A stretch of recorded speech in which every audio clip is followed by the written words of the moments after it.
নাকি?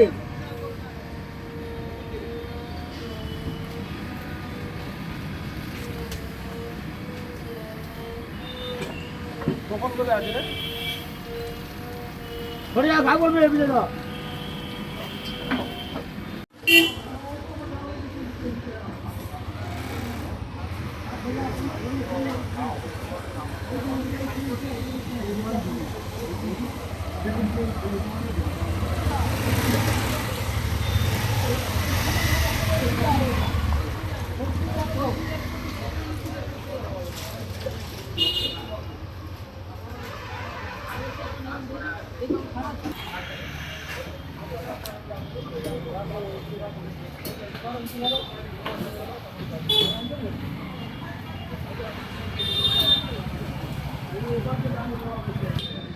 কমপ্লেন করো, কমপ্লেন করো, তারা কি করেছে এখন দেখো।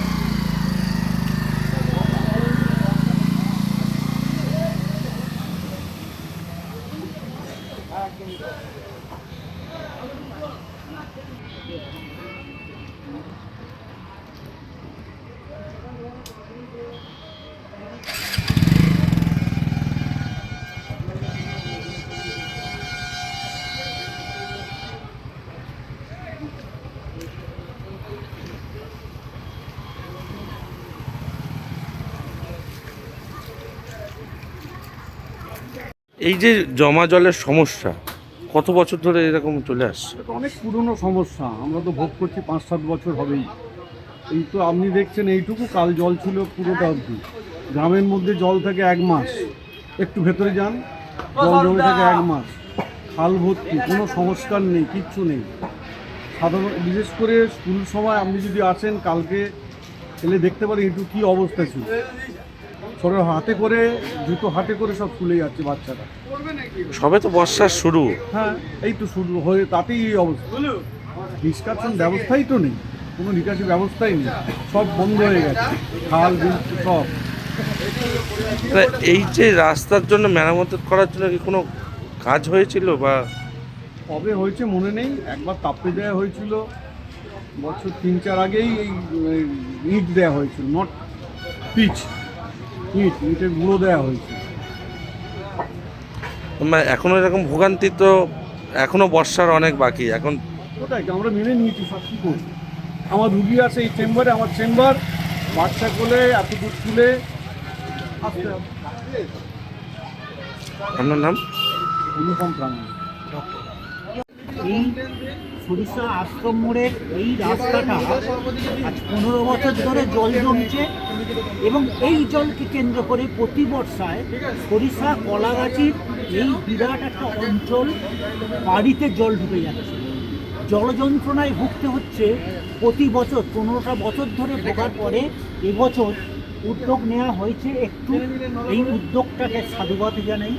এই উদ্যোগটাকে সফল করার জন্য আশেপাশের মানুষেরও সহযোগিতা দরকার এবং আশেপাশের যারা ব্যবসায়ী, যারা এখান থেকে প্রচুর টাকা রোজগার করে, মুনাফা করে, তাদের একটা মানবিক সামাজিক দায়বদ্ধতা থাকা উচিত। এই উদ্যোগকেও তাদের সামনে এগিয়ে আসা উচিত, হেল্প করা উচিত এবং যে কোনো প্রয়োজনে এদেরকে পাশে থাকা উচিত।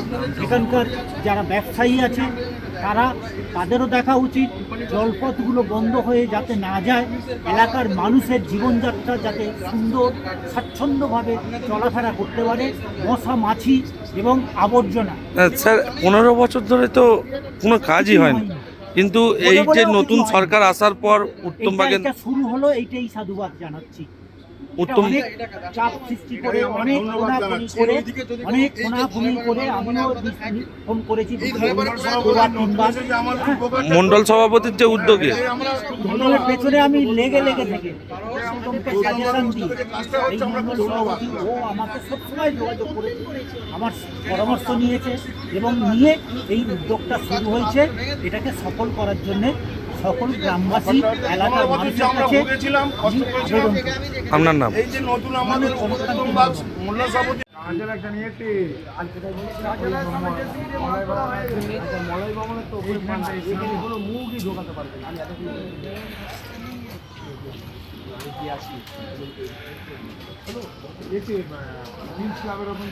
সেটা হতে পারে প্রিন্স ক্লাবের ব্যাপারে জলে দেখছি আমি চলো যখন এসে মালপত্র চুরিয়ে করাতে হবে, ঢোকাতে হবে যে কোনো ব্যাপারে।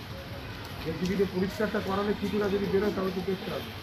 মনে মানে ওখানে আর কিছু এখানটা আছে মাছটা তোলাতে হবে।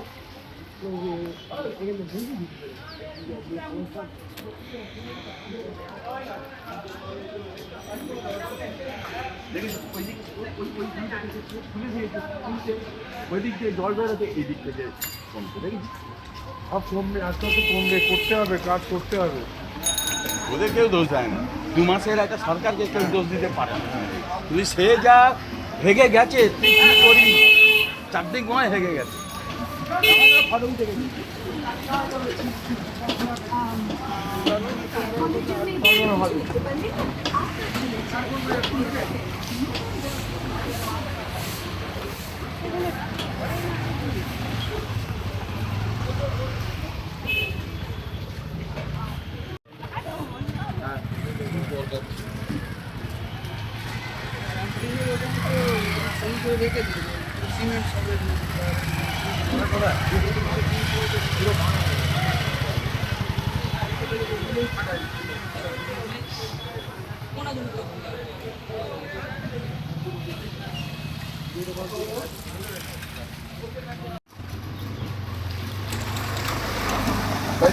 হুম হুম।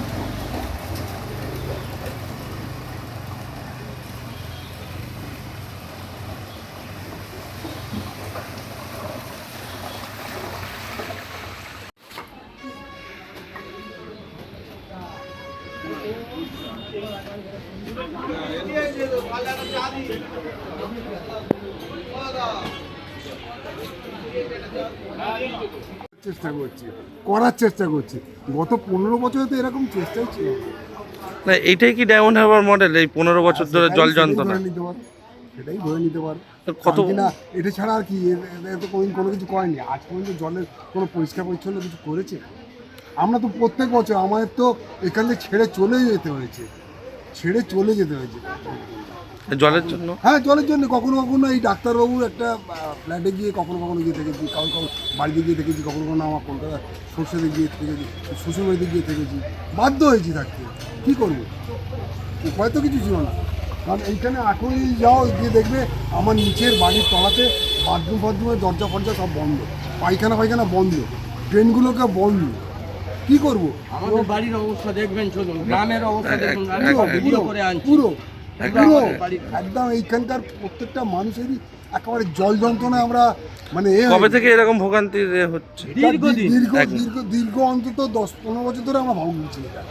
10-15 বছর ধরে ভুগছি, কোনোদিনই কোনো কিছু করা যায় কোনো সরকার কোনো স্টেপ নেয়, কোনো কিছুই করে। আমরা কেন মানে এই যে সমস্যা, এটা দীর্ঘদিনের সমস্যা। বলছি তো আপনাকে, দীর্ঘ 10-15 বছর ধরে আমি এই জল যন্ত্রণায় ভুগছি, এবং এটা নিয়ে কোনো কিছু কাউরি কর্ণপাত করেনি। আমাদের কথা কাউকে বলতেও পারিনি, পরিষ্কার ব্যাপার, বলতেও পারিনি। স্থানীয় পঞ্চায়েত সদস্য, দেখুন পঞ্চায়েত সদস্য সবই দেখছে, এই রাস্তার উপর দিয়ে এখান দিয়ে কানাইগাছি অবধি গ্রামে মানুষরা যাচ্ছে, রোজ যাচ্ছে, তারা দেখছে, প্রত্যেকটা মানুষ বলছে। যদি না হয় সেখানে আমি একা সম্ভবপর কি বলে কি হবে? পঞ্চায়েতে গেলে পঞ্চায়েত শুনবে। এখন তো সবে বর্ষা শুরু হয়েছে, তাতে যদি এই অবস্থা হয়, এই অবস্থা এটা চলতে থাকবে, দীর্ঘদিন। আমার বাড়িতে আমার ঘরের ভেতর জল থাকে, তার জন্য আমার খোঁড়া দিদিকে আমাকে ওপরে তুলে নিয়ে যেতে হয়েছে। তার পল্লীও তাকে নিচে রেখেছিলাম, যাতে পায়খানা বাথরুম ঠিকঠাক করে করতে পারে এবং লোকসানের সাথে কথা বলতে পারে। এখন যদি আপনি আমার বাড়িতে যান, গিয়ে দেখবেন তিনি একটা ধারে এককারে শুয়ে রয়েছে। এখন কি চাইছেন আপনারা? এখন এটাকে পরিষ্কার পরিচ্ছন্ন রাস্তাটা রাস্তার মতো গ্রামের মানুষ যাতে চলাফেরা করতে পারে। আপনার নাম? এবং আপনার নাম? আমার নাম অভিজিৎ মুখার্জি, ডাকনাম গোপে। এখন সমস্যাটা কি হচ্ছে? সমস্যা তো আর কি হচ্ছে, সমস্যাটাই সমস্যা। কারণ এখানে গত 15 বছর ধরে এখানকার যারা সদস্য, যারা আমাদের মাননীয় মমতা বন্দ্যোপাধ্যায় এবং তার ভাইপো, তার সাগরেদরা শুদ্ধ টাকা খাওয়ার ব্যবস্থা করেছে। কারণ এখানকার যেসব বড় বড় বিল্ডিং আছে তাদেরকে জলের লাইন দিয়েছে, জল বের করার পাইপ বের করে দিয়েছে, কিন্তু সেই জলটা যে কোথায় গিয়ে পড়বে তার ব্যবস্থা করেনি, শুদ্ধ টাকা খেয়েছে। আপনি আজকে দেখতে পারেন এই রাস্তায় প্রত্যেকটা, এখানে 15টা গ্রাম, প্রায় 15টা গ্রামের রাস্তার মানুষরা যাতায়াত করে। প্রত্যেকটা মানুষই একটা বক্তব্য, বিজেপিকে দোষ দিচ্ছে না, কিন্তু তারা বলছে আগের যে দল ছিল সে দল যে পাওয়া খাওয়ার রাজনীতি শুধু করে গেছে, মানুষের স্বার্থে কিচ্ছু করেনি। আপনি দেখবেন এখানে 2 থেকে 3 বার কন্ট্রাক্টর টেন্ডার পাস হয়েছে, শুধু ফলক লাগিয়েছে, শুধু ফলক লাগিয়ে তারা টাকা ইনকাম করে চলে গেছে।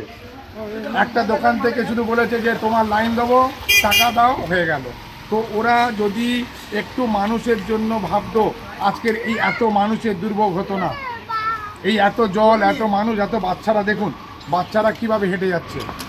তো সেই জন্য আমি আমাদের মুখ্যমন্ত্রী, মাননীয় মুখ্যমন্ত্রী শুভেন্দুদার কাছে অনুরোধ করছি যে এই সমস্যাটা আমরা চেষ্টা করছি প্রতিকার করার। কারণ এখনই বিডিও সাহেব এবং আমি নিজে থেকে এইটা ড্রেন করার ব্যবস্থা করেছি। বিডিও সাহেব আমাকে আশ্বাস দিয়েছেন এবং কাজটা করার জন্য অনুমতিও দিয়েছেন। তাই দাঁড়িয়ে থেকে আমরা সবাই মিলে মাঠে নেমে, রাস্তায় নেমে কাজটা কিভাবে করা যায় সেটার চেষ্টা করছি। 15 বছর ধরেই তো এই রকম জল, অল্প একটু বৃষ্টিতেই যদি এতটা জল হয়, ভারী বর্ষার সময় তাহলে কেমন? দেখুন, ওরা জলটা বেরোবার কোনো প্রতিকার করেনি, ওদের শুধু পকেটে মাল ঢোকানোর ব্যবস্থা করেছে, আর কিচ্ছু করেনি। আজকের 15 বছর ধরে আপনারা হয়তো এখানকার লোকাল মানুষদেরও জিজ্ঞাসা করে দেখবেন যে 15 বছর ধরে ওরা একই জিনিস, প্রত্যেকবারে বৃষ্টি হয় জল দাঁড়িয়ে যায়, প্রত্যেকবারে বৃষ্টি হয় জল দাঁড়িয়ে যায়। আমি গত 4-5 বছর ধরে এইরকম ফেসবুকেও আমি লাইভ করেছিলাম যে রাস্তায় যে জলের অবস্থা, তার প্রতিকার কি, তার সদুত্তর এরা দিতে পারেনি। জানে ওরা যাদের কাছে বলবে তাদের কাছে টাকা খেয়ে রেখেছে। তো সেই ধরনের প্রোগ্রাম আর কি বলবো আপনাদেরকে, ওরা মানুষের কথা ভাবেইনি। এই রাস্তার জন্য বারবার কি টেন্ডার হয়েছে? হ্যাঁ, একবার ছেড়ে 2-3 বার টেন্ডার হয়েছে। আপনারা বলছি তো বারে বারে, এইটা এখন একটা ফলক লাগিয়ে দিয়েছে 2023-এ, শুধু ফলক লাগানোটাই কাজ, আর কোনো কাজ করাটা কাজ নয়। সাধারণ মানুষ তো ভোগান্তি হচ্ছে। হ্যাঁ, সাধারণ মানুষ খুব কষ্টেতে আছে, খুব কষ্টেতে যাচ্ছে, আর বলছে কি অবস্থা, কি হবে। কিন্তু আমরা 2 মাস এসছি, 2 মাস এসে চেষ্টা করছি মানুষের সঙ্গে থাকবো এবং সাথে থাকবো। তারা কিন্তু আমাদের দলকে দোষী দিচ্ছে না, বলছে বিগত যে আগের দল ছিল তাদের যে অবস্থা, তারা যে দুর্নীতি করেছে তার ফল আজকে সাধারণ গ্রামবাসী ভুগছে। আপনার নাম? আমার নাম হচ্ছে উত্তম বাগ, ডায়মন্ড হারবার 2 নম্বর মন্ডল প্রেসিডেন্ট, সবার পাশে, সবার